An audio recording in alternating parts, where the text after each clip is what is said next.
আপনি যে কাজটা করবেন সেটা আজ থেকেই শুরু করুন। আপনি যাদের সাথে ফুর্তি করছেন তারা কিন্তু নিজের ভবিষ্যৎ গুছিয়ে নিয়েই আপনার সাথে আনন্দ ফুর্তি করছে। একমাত্র আপনি সেই ব্যক্তি যে নিজের ভবিষ্যৎ ভাবনা ছেড়ে দিয়ে আনন্দ ফুর্তি করছেন। এতে আপনার ভবিষ্যৎ নষ্ট হয়ে যাচ্ছে। জীবনে সেই সম্পর্কটাই সত্যি যেটা আপনার আড়ালেও আপনাকে সম্মান করে। উচ্চশিক্ষা আর সুশিক্ষা এক নয়। প্রথমটা দেয় জ্ঞান আর দ্বিতীয়টা দেয় মনুষ্যত্ব।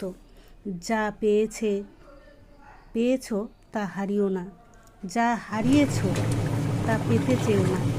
এই কথাটা মনে রেখো। যা পাওনি তা কখনো তোমার ছিল না। মানুষের সত্যিকারের সঙ্গী হলো তার স্বাস্থ্য। যেদিন স্বাস্থ্য তাকে ছেড়ে চলে যায়, মানুষ প্রতিটি সম্পর্কের বোঝা হয়ে যায় সেই দিন থেকে। তো আমি রান্না করতে করতে কথাগুলি বললাম। খাবারও রেডি হয়ে গেল। মূলো শাক ভাজা, মাটন রান্না করেছি, আর বাঁধাকপি ধনেপাতা দিয়ে বড়া করেছি, আর স্যালাড। রান্নার পর খেতেও দিয়ে দিলাম। তো কেমন লাগলো ভিডিওটা জানিও, কমেন্ট করো। ধন্যবাদ ভিডিওটা দেখার জন্য।